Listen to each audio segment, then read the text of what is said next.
नमस्कार। आज 1 दिसंबर 2024। आज मैं एक गंभीर मुद्दे पर या गंभीर विषय पर मैं लेकर के उपस्थित हूं। आज दिवस विशेष है, वर्ल्ड एड्स डे। एक ऐसा शब्द जिस पे शायद चर्चा करने से हम बचते हैं या उसे हम भागते हैं, जबकि इसे शिक्षा का एक अहम हिस्सा बनाया गया है। जन जागरूकता और एक शिक्षक होने के नाते ये हम सबका कर्तव्य बनता है कि वैसे संजीदा चीजों पर हम फोकस करें, बात करें, जिसपे आम लोग बात करने से हिचकते हैं। क्योंकि इस समाज में, इस सोसाइटी में हर चीजें सभी लोग नहीं बता सकते हैं, लेकिन हम जिस पेशे से आते हैं उसमें हम हर चीजों पे खुल करके बात कर सकते हैं। इसलिए मैं आज इस एड्स दिवस यानी वर्ल्ड एड्स डे यानी विश्व एड्स दिवस के अवसर पर मैं आज एक संजीदा या यूं कहें कि बहुत ही गंभीर एक मुद्दा है पूरे वर्ल्ड के लिए, जिसपे वर्ल्ड हेल्थ ऑर्गेनाइजेशन से लेकर के संयुक्त राष्ट्र और भारत के स्वास्थ्य मंत्रालय भी गंभीर हैं। आज हमने केंद्रीय स्वास्थ्य मंत्री जेपी नड्डा साहब का आज हमने स्पीच सुना। इस मामले को लेकर के वे काफी गंभीर हैं और मैं भी सोचा कि आज इस दिवस पर कुछ विशेष एक वीडियो बनाऊं, तो आज मैं उपस्थित हूं। आज हम वर्ल्ड एड्स डे क्यों मनाया जाता है, एड्स है क्या, क्या एक बीमारी है या एक महामारी है, इसको भी हम स्पष्ट करेंगे। अगर महामारी है तो निश्चित ही पूरे विश्व को एक साथ आना चाहिए। क्या यह छुआछूत की बीमारी है या छुआछूत वाली महामारी है? अगर नहीं है तो फिर उस एड्स पीड़ित के साथ इतने दुर्व्यवहार क्यों किए जाते हैं? क्योंकि आप जहां भी सुनेंगे ऐसे हे दृष्टि से देखा जाता है, विश्व में बहुत सारे लोगों को अपनी नौकरी गंवानी पड़ी इस महामारी को लेकर के। स्कूल से निकाल दिया गया, अनाथालय में जगह नहीं मिला, यहां तक कि परिवार के लोगों ने उससे निष्कासित कर दिया। तो सोचिए, एक ऐसी महामारी जिसने परिवार, समाज यानी उसके जीवन को बदतर बना करके रख दिया, जबकि ऐसा उसके साथ नहीं होना चाहिए।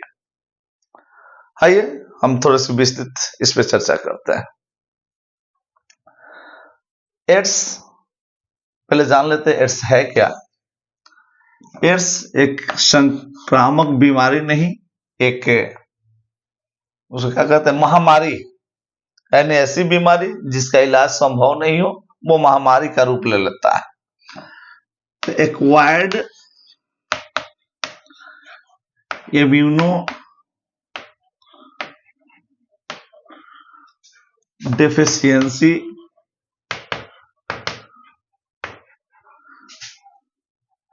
सिंड्रोम,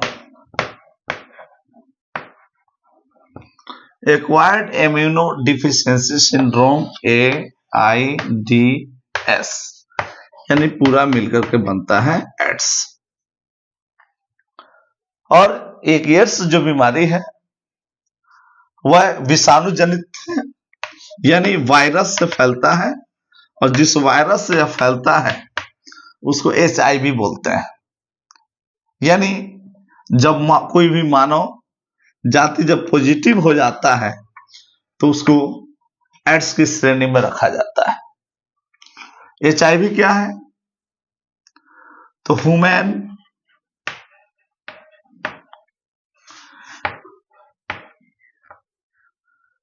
इम्यूनो डिफिशियंसी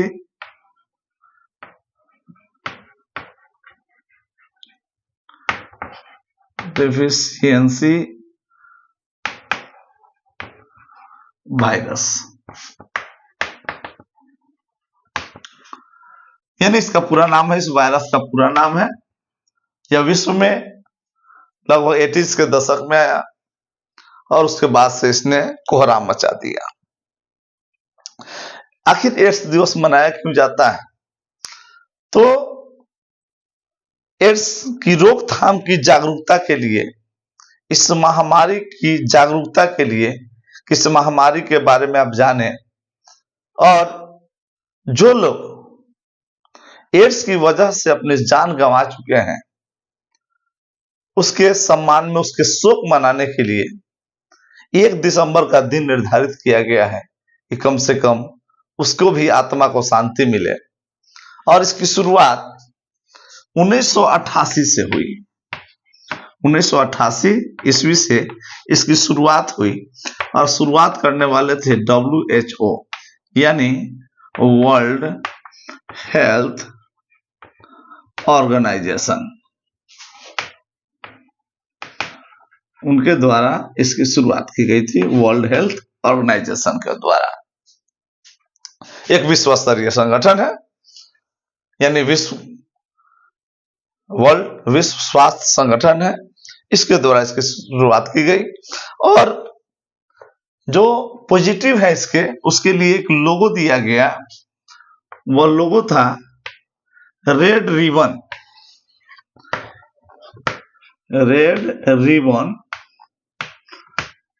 लाल रंग का रिबन का यह फीता है, यानी एड्स पीड़ित की एकजुटता को दर्शाने के लिए, अर्थात यह जताने के लिए कि पूरी दुनिया आपके साथ है, हम भी आपके साथ हैं, आप अकेला नहीं है, यानी उसकी एकजुटता दर्शाने के लिए ये उनका एक वैश्विक प्रतीक है। वर्ल्ड लेवल का, वर्ल्ड वाइड लोगो है उसका, कि विश्व स्तर पर उसकी एक पहचान हो सके। और WHO के द्वारा जिन 11 महामारियों या बीमारियों की सूची जारी की गई, जिस तरह कोरोना वायरस, हैजा, तो वर्ल्ड हेल्थ ऑर्गेनाइजेशन भी इसको लेकर के चिंतित है। तो 11 बीमारियों की उसकी एक सूची है, उस 11 सूचियों में एड्स को भी शामिल किया गया है। इसके अलावा 2020 तक लगभग 36-37 मिलियन मरीज इसके मर चुके थे, और लगभग उतना ही के आसपास, यानी 36.7 मिलियन लोग इस महामारी से मर चुके हैं, और लगभग 37 मिलियन लोग इस बीमारी के साथ जी रहे हैं, यानी आज भी जी रहे हैं। ये आंकड़े बढ़ते और घटते रहते हैं, क्योंकि आज के डेट में इसका जो आंकड़ा है वह काफी बढ़ चुका है। लगभग 3.5 करोड़ लोग आज के डेट में एड्स पीड़ित है पूरे वर्ल्ड में। और इसके उपचार की भी बात की गई, लेकिन वह उपचार कारगर नहीं है। वह आपके बॉडी का एक इम्यूनो सिस्टम बढ़ाता है, यानी रोग प्रतिरोधक क्षमता जो होता है आपके शरीर की, वो बढ़ा करके उस मरीज को थोड़ी सी लाइफ दी जा सकती है, लेकिन उतनी भी नहीं। यानी एक एड्स पीड़ित की जो आयु है वह कम से कम 2 वर्ष और ज्यादा से ज्यादा, यानी हाईली 10 वर्ष उसकी आयु मापी गई है। कुछ ऐसे लोग हैं जो इसके साथ पिछले 30 साल या 40 साल से जी रहे हैं। 1-2 अपवाद है, लेकिन मैक्सिमम जो है 2 सालों के अंदर और 10 सालों तक ही जीते हैं। उसके बाद अंततः उनकी मौत हो जाती है, और यह मौत भी थोड़ी सी भयावह स्थिति से होती है, क्योंकि जो लोग इससे ग्रसित होते हैं, है ना, उनके शरीर में दर्द और सेल का निर्माण बंद हो जाता है। और जब सेल का निर्माण बंद होगा तो आपका शरीर सूखना शुरू हो जाता है, और शरीर कांटे की तरह हो जाता है, और अंततः उसकी मौत हो जाती है। और जो लोग इससे ग्रसित होते हैं, सबसे बड़ा बर्ताव, वह बीमारी तो कम मारता है, उसका परिवार, उसका समाज, उसका संगठन ही उसे मार देता है, क्योंकि ना उसको घर में रहने की जगह दी जाती है, कार्यस्थल पर उसे नौकरी से निकाल दिया जाता है, और अगर कोई विद्यार्थी है तो उसको स्कूल या कॉलेज से उसको निष्कासित कर दिया जाता है, अनाथालय में भी उसे नहीं रखा जाता है। तो जो हर जगह से मारा हुआ हो, निश्चित है उसकी मौत निश्चित है। तो प्रारंभ में लगभग 80 के दशक में, 80-82 के दशक में जब इस रोग की पहचान हुई, तो माना गया कि यह बीमारी जो है केवल बच्चों और युवाओं में होता है, लेकिन यह भ्रम टूटा और लगभग 85-86 आते आते ये पाया गया कि नहीं, इस बीमारी का, इस वायरस का किसी उम्र और किसी लिंग से कोई संबंध नहीं है। यह जन्मजात से लेकर के वृद्धावस्था तक के लोग हो सकता है, और महिला पुरुष किसी में हो सकता है।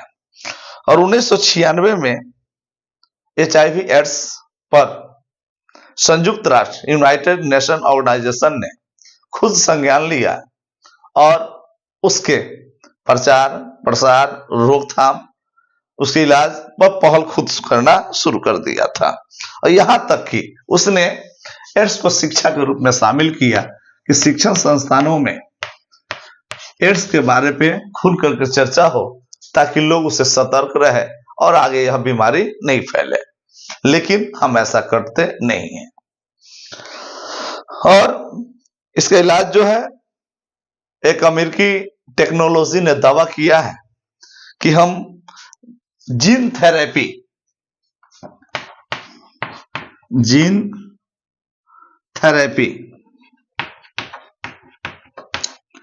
या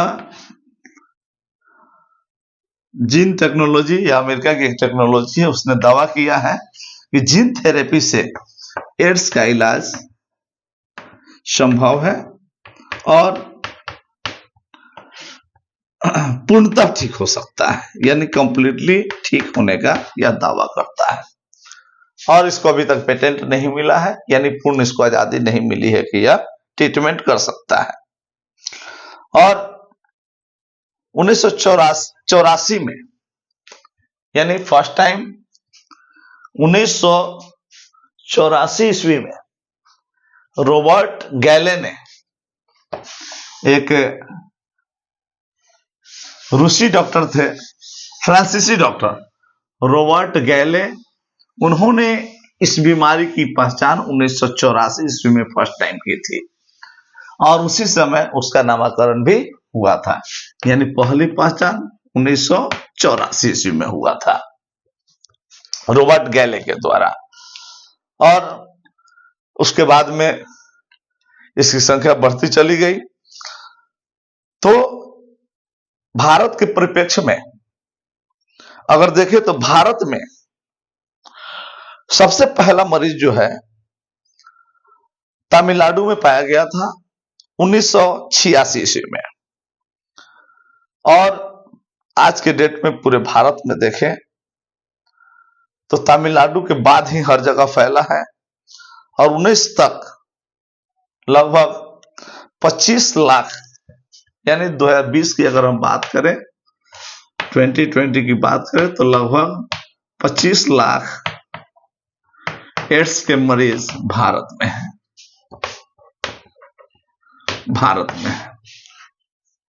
और इस पर स्वास्थ्य मंत्रालय, परिवार कल्याण विभाग और यहां तक कि भारत सरकार यानी प्रधानमंत्री भी इसको लेकर के चिंतित है, और कई बार इस पर बातें हो चुकी हैं। तो 1986 में परिवार एवं स्वास्थ्य मंत्रालय ने एक राष्ट्रीय एड्स समिति बनाया, राष्ट्रीय एड्स समिति, ताकि इसकी जांच हो सके। इसकी पूर्ण जिम्मेदारी उसको दी गई, और 92 में एक राष्ट्रीय एड्स नियंत्रण कार्यक्रम लाया गया। 1992 में राष्ट्रीय एड्स नियंत्रण कार्यक्रम लाया गया। और कार्यक्रम लाने के पीछे था कि जब एक बार बीमारी मिली उसके बाद में बीमारियों की संख्या बढ़ती चली गई, मरीजों की संख्या बढ़ती चली गई और सरकार के लिए बहुत बड़ी चिंता का विषय बनते चला गया, जिसका कारण है कि पहले स्वास्थ्य मंत्रालय, पहले परिवार और कल्याण मंत्रालय, फिर हेल्थ मिनिस्ट्री ने और फिर यहां तक कि प्रधानमंत्री ने किसी चीज को अपने कंट्रोल में लिया। और कंट्रोल में लेने के बाद में 1992 से लेकर के 1996 यानी 96 नहीं, आयु कहें 1992 से 1999 तक ये जो राष्ट्रीय नियंत्रण कार्यक्रम है, इसके द्वारा बड़े पैमाने पर प्रचार प्रसार, रोकथाम और यहां तक कि नुक्कड़ नाटक के माध्यम से, बैनर पोस्टर के माध्यम से, स्वास्थ्य हॉस्पिटल के गेट पर, स्कूलों के माध्यम से, कॉलेजेस के माध्यम से इसमें बहुत सारा प्रचार प्रसार हुआ। फिर 1999 से लेकर 2006 तक यानी दूसरा टर्म चला। और यह टर्म इसलिए चलाया गया कि लोग आप इसको जाने, पब्लिक इसको जाने, इसके कारण को जाने और इससे बचे कैसे, इस चीज पर ज्यादा फोकस किया गया। और फोकस करने का नतीजा रहा कि 2006 आते आते लगभग 47% रोगियों की संख्या कमी और 20 आते आते लगभग 60% रोगियों की संख्या घटी। और आज 1 दिसंबर 2024 को जेपी नड्डा ने एक कार्यक्रम लॉन्च किया है 95-95-95। उनका कहना है कि ये जो मरीजों के मिलने की संख्या है या 95% हम इसको कम करेंगे। कब तक? 2030 तक। जो मरीज है उसमें हम 95% को ठीक करेंगे। यानी 95-95 का एक लोगो आज जारी किए हैं। एड्स की जागरूकता को लेकर के इसके प्रति बहुत ही गंभीर है सरकार कि इसकी बीमारियों की संख्या बढ़े नहीं। इसीलिए जितनी महिला संगठन है जो देह का व्यापार करती हैं, उस पर रोक ज्यादा लगाया जा रहा है और वहां जागरूकता ज्यादा फैलाया जा रहा है। इसके अलावा आप देखेंगे तो व्यवहार तो हमने पहले बता दिया, उसके साथ बहुत ही बुरा बर्ताव होता है। और बुरा बर्ताव इतना होता है कि उसका जीना हराम हो जाता है। हो सकता है वह 10 साल जीने वाला हो तो 2 साल जीता है। अब थोड़ा सा हम बात करेंगे कि यह फैलता कैसे है और किस कारण से नहीं फैलता है। क्या हम उसके साथ रहे तो हम भी ग्रसित होंगे? इन सब चीजों पर थोड़ा सा हम फोकस डालते हैं। तो सबसे पहले हम इनके कारणों को देखेंगे।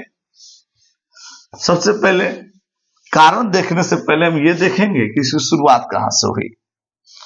तो 1982 ईस्वी में यह दावा किया गया कि HIV संक्रमण जो है सबसे पहले चिंपैंजी में पाया गया।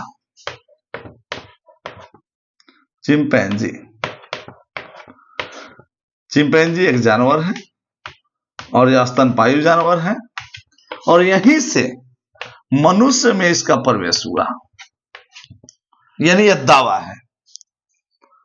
और जब तक इस दावे को खारिज नहीं किया जाता तब तक इसी को सत्य माना जाएगा कि चिंपैंजी के माध्यम से ही मानव में HIV संक्रमण फैला है। उसके बाद क्या हुआ, जब मनुष्य संक्रमित हुए तो एक मनुष्य संक्रमित हुए तो दूसरे मनुष्य में एड्स का प्रसार या HIV संक्रमण का प्रयास कैसे हुआ। तो इसके कई कारण हैं। एक, समलैंगिकता। दूसरा, असुरक्षित यौन संबंध। तीसरा, एक से अधिक लोगों के साथ या असुरक्षित तरीके से यौन संबंध। इसके अतिरिक्त नशीले इंजेक्शन, बहुत ऐसे लोग हैं जो ड्रग्स लेते हैं इंजेक्शन के माध्यम से। तो एक आदमी ड्रग्स लेता है इंजेक्शन से और वह नशीला चीज है, देने वाला भी नशीला है या नशे में रहता है, तो वह भूल जाता है और वह क्या करता है, एक ही इंजेक्शन से कई लोगों को ड्रग्स दे देता है। तो दूसरा और सबसे बड़ा कारण है, क्योंकि 67% जो HIV संक्रमण पाए गए हैं वह ड्रग्स वाले इंजेक्शन के माध्यम से पाए गए हैं। इसके अलावा जो लोग टैटू बनवाते हैं, अब जरा सोचिए, जो लोग टैटू बनाते हैं उसके पास एक ही नीडल होता है, एक ही सुई होता है और एक ही नीडल से कई लोगों को स्किन में टैटू बनाता है। तो वहां से भी आप सबसे ज्यादा तो नहीं कर सकते हैं, लेकिन फिर भी बहुत ज्यादा, लगभग 30 से 32% माना जाता है कि टैटू बनवाने से भी संक्रमण फैलता है। इसके अलावा संक्रमित रोग, जो लोग संक्रमित हैं और उनके लिए इंजेक्शन का प्रयोग किया गया ब्लड लेन देन में, और उसी इंजेक्शन को अगर स्वस्थ व्यक्ति के साथ यूज कर लिया गया तो वहां से HIV संक्रमण बढ़ने की प्रबल संभावना है। दूसरा, गर्भावस्था के दौरान, यानी कोई महिला अगर HIV संक्रमित है, अगर वह अपने बच्चे को गर्भ में पालती है तो निश्चित ही वह बच्चा भी HIV संक्रमित होगा, HIV पॉजिटिव होगा।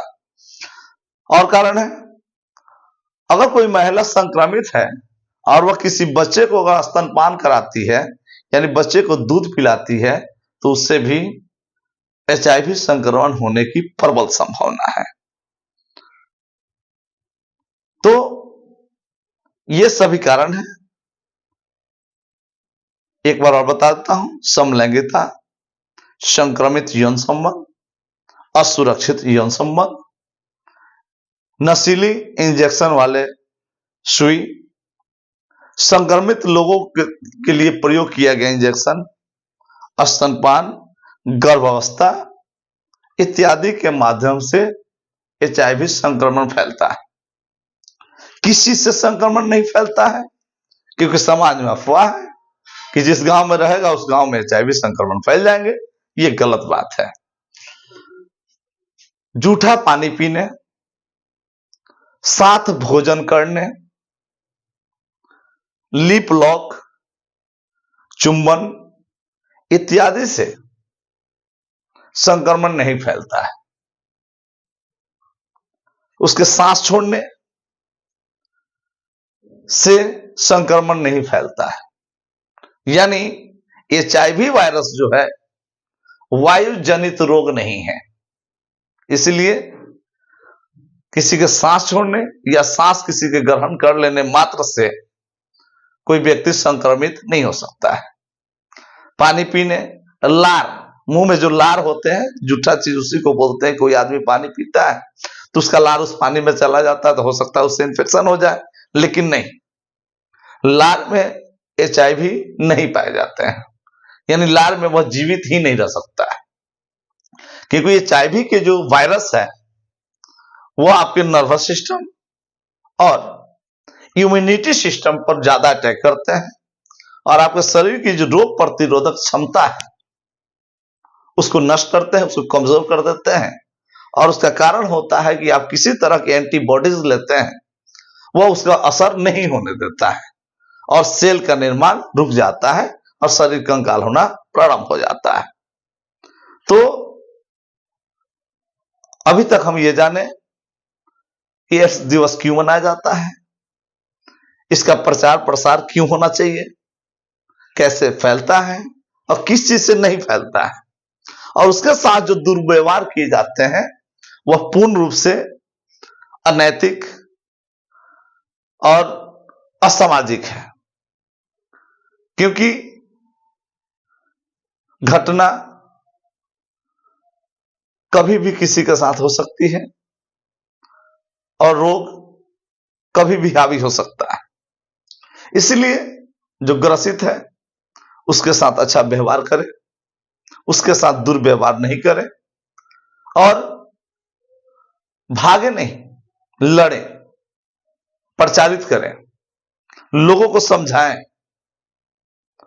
यानी इसके लिए जागरूकता ही इसके रोग का सबसे बड़ा शस्त्र है। हम जितने जागरूक होंगे, हम लोगों को उतने जगाएंगे। यानी यह चीज शिक्षा में, एजुकेशन में शामिल होना चाहिए, ताकि हम लोगों को जागरूक कर सकें और भविष्य में इस तरह की बीमारियां नहीं फैले। सरकार का जो 95 थीसिस है, इसको हम रोकेंगे तो उसमें निश्चित ही हम लोगों का सहयोग होना जरूरी है। तो यह वीडियो आज अगर आप देख रहे हैं तो निश्चित है, चाहे वो आप टीवीटी पे देख रहे हो या अन्य किसी सोशल साइट पे देख रहे हैं, कैसा लगा हमें कमेंट करके जरूर बताएंगे। तब तक के लिए धन्यवाद। खुश रहें, स्वस्थ रहें।